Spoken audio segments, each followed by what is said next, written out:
239 wins, 21 seasons, 2 World Series rings, a perfect game. His career ended in silence, not a scandal. But when David Wells wanted to coach, every single team rejected him. This isn't about a pitcher who didn't fit. It's about an institution that built a myth around his masterpiece, then spent 20 years punishing the man who threw it. Where did the friction between corporate baseball and this rebellious athlete actually begin?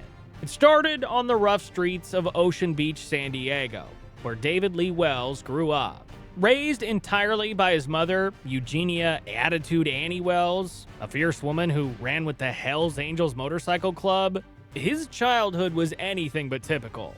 Eugenia had 5 children from 4 men, and Wells believed his father was dead until tracking him down at the age of 22. For young Wells, baseball was a performance-driven business financed by outlaw bikers. His mother's boyfriend, Hells Angel Crazy Charlie Mendez, brought his companions to line the bleachers at Little League games. They paid David 25 cents for every strikeout and $5 for every win. Wells was never worried about them welching because Mendez's reputation was the ultimate enforcement mechanism. Mendez also taught Wells how to survive, once dropping the 12-year-old with a kitchen hook to teach him that if he ever put his hands up, he had better use them. This raw anti-authoritarian survival instinct translated directly onto the fields. As a high school star leading Point Loma High School to city championships, Wells was a theatrical showman. He once famously boasted to teammates on the bench that he was going to walk the bases full on 12 pitches, then strike out the side on 9 straight strikes, and executed it flawlessly. On another occasion, when his coach threw a player off the team for talking to Wells during a game, Wells organized a player boycott of practice, refusing to play until the player was reinstated. After being drafted in the second round of the 1982 draft, his minor league journey was halted in 1985 by Tommy John surgery, making him only the 3rd pitcher in professional history to undergo the procedure. While rebuilding his career, Wells experienced a profound full-circle connection. As a poor child in San Diego, Wells had been a direct beneficiary of Hall of Famer Dave Winfield's charity. In 1973, Winfield started buying blocks of outfield tickets to Padres games for underprivileged families who couldn't afford them. This Winfield Pavilion program allowed a young Wells to experience Major League Baseball firsthand. In 1992, Wells and Winfield won a World Series championship together as Toronto Blue Jays teammates. Winfield only discovered his starting pitcher was once one of those Winfield kids when Wells revealed it in the locker room. But how could professional baseball's corporate leadership reconcile this background with the rebellious figure Wells had become? By the time Wells reached the Yankees in 1997, his heavily tattooed AC/DC listening aesthetic stood as a direct challenge to the franchise's strict corporate structure. He was an avid student of baseball history, once purchasing an authentic 1934 Babe Ruth cap for $35,000 and wearing it during a game until manager Joe Torre ordered its removal after the first inning. Instead of focusing on his durability and high-win seasons, Yankees owner George Steinbrenner publicly mocked Wells as a beer league softball player and screamed during shouting matches that no one wants your fat ass. Torre constantly complained about his weight, even during the identical 1998 season in which Wells anchored one of the greatest pitching staffs in franchise history. Baseball kept waiting for Wells to become what it wanted him to be. He never did.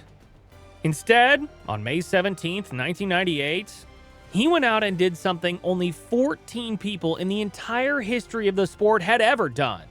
And he did it in the most David Wells way possible. Here is what baseball never wanted you to know about its most pristine day. The previous night, Wells attended a social gathering alongside comedian Jimmy Fallon, leaving the party at 5:30 in the morning. He secured exactly 1 hour of sleep before his 1:36 afternoon start, showing up a wreck and smelling of alcohol. Fellow starting pitcher David Cone immediately ordered him to go hide in the trainer's office because his physical state was entirely obvious. Wells spent the pregame hours desperately scrambling to survive. He drank massive amounts of water, chewed gum, made 10 separate trips to the bathroom, and finally ate a single pancake at 11:30 to settle his stomach. Now, a documented chronological hole exists in this Saturday Night Live narrative. There was no new episode broadcast that night because the season finale had aired the week prior. Furthermore, Fallon didn't join the SNL cast until that fall, and Seth Meyers didn't join until 3 years later. Yet, the physical hangover remains completely on record, first disclosed publicly by Wells during a 2001 HBO Real Sports interview with Bryant Gumbel. But why is this distinction crucial? Because the institutional response to his honest disclosure is the real story, not the specific SNL details. Despite his physical distress, Wells took the mound before 49,820 fans, many of whom were children who attended primarily for a commercial Beanie Baby giveaway day featuring Valentino the Bear. What followed was one of the most statistically dominant performances in baseball history. Facing a Minnesota Twins lineup, Wells demonstrated absolute command, retiring all 27 batters he faced over 9 innings. He carved through the Twins quickly, needing only 9 pitches in the first inning and 13 in the second. He struck out the side in the third on 19 pitches, taking full advantage of home plate umpire Tim McClellan's high strike zone. The Yankees offense provided run support against Twin starter LaTroy Hawkins, starting with a solo home run by Bernie Williams in the 4th inning. By the 5th inning, the traditional dugout superstition of ignoring a pitcher throwing a no-hitter took hold of the Yankees bench. Teammates refused to sit near him or speak to him. Catcher Jorge Posada actively avoided his gaze, and Darryl Strawberry walked away when Wells sat next to him. Wells, normally a highly talkative and expressive player, hated this isolation, finding that the silence only increased his mounting anxiety. Seeking to break the tension, David Cone walked over to Wells before the 8th inning and deadpanned, "Maybe it's time to break out the knuckleball." This brief humor successfully distracted Wells from the psychological pressure. In the 7th, the tension reached a peak as Wells struck out 41-year-old future Hall of Famer Paul Molitor on a full count. In the 8th, second baseman Chuck Knobloch bobbled a Ron Coomer grounder up the middle but threw him out at first base to preserve the perfection. Shaking with the weight of the moment in the 9th, Wells got John Shave to fly out, struck out Javier Valentin on a sharp curveball for his 11th strikeout, and induced Pat Mears to fly out to Paul O'Neill in right field. Yankee Stadium erupted, and Wells was carried off on his teammates' shoulders. The Yankees put out a statement. The mayor of New York put out a statement. Baseball celebrated. Loudly, officially, on the record. And why wouldn't it? The mythology was intact. And why wouldn't it? 27 up, 27 down. The scoreboard was clean. The mythology was intact. What the institution didn't account for was that the man who made it was going to keep being exactly who he'd always been. Baseball had its perfect day. It just couldn't control what came next. But baseball's memory is selective. The game was perfect. And then, 5 years later, Wells told the truth about it. That's when the real story started. How does the corporate establishment process an athletic achievement that refuses to conform to its sanitized product? It shifts the narrative focus entirely. This selective memory became highly evident in July 2000, while Wells was leading the American League with 14 wins on his way to his only 20-win season. Sports Illustrated placed Wells on its cover just prior to the All-Star game. The cover featured an action photograph of Wells with his uniform unbuttoned and his stomach visibly protruding over his belt, accompanied by the bold headline, "The David Wells Diet: Chips, Beer, and American League Batters." The feature article, written by Jeff Pearlman, commenced with the blunt, deprecating lead sentence. "David Wells is fat. The piece proceeded to physically mock his fingers, toes, ears, nose, forehead, and chin through an editorial lens of physical mockery. Crucially, Wells had declined to participate in the story, refusing to speak with Perlman due to prior unresolved conflicts regarding promotional promises made by the magazine. The publication utilized group press quotes gathered in locker rooms instead, constructing a highly personal narrative without the subject's consent. Wells expressed deep anger to his teammates, noting that the entire profile was designed to mock his body and ignore his actual elite achievements. The cover was a continuation of a systemic pattern where the baseball establishment utilized Wells's body as an editorial weapon.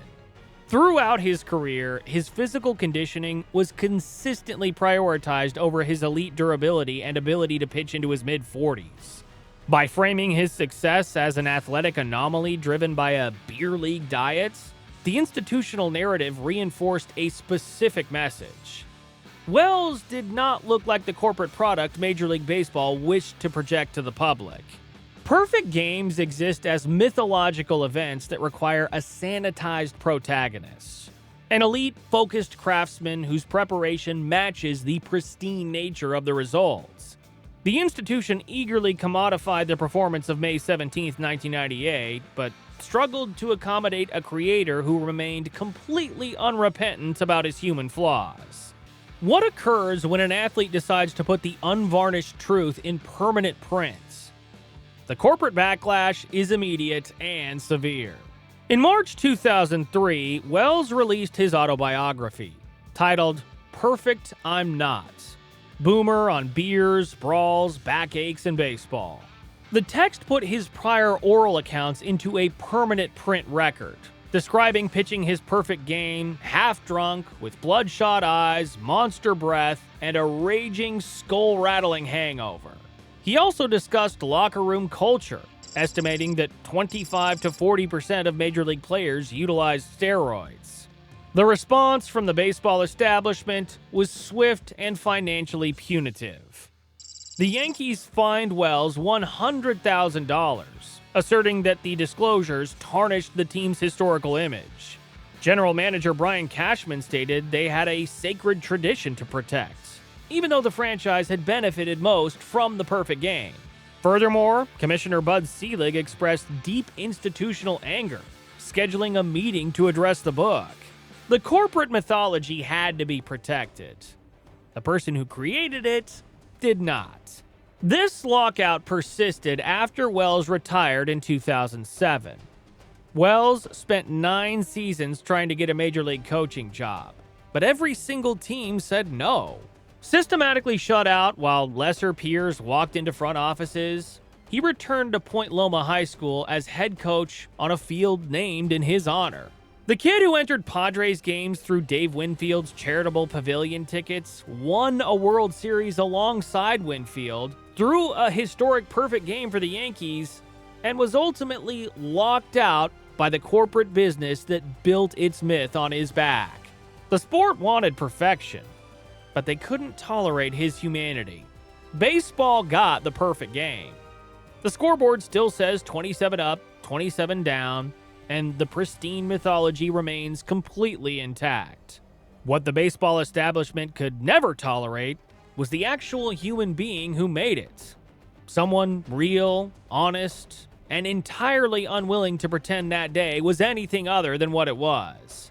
The sport wanted the performance without the person. That is the cold, transactional deal professional baseball has always offered. If you want to support these unvarnished sports stories, please consider leaving a super thanks below. To ensure you don't miss any of our upcoming deep dives, hit that subscribe button right now to stay updated.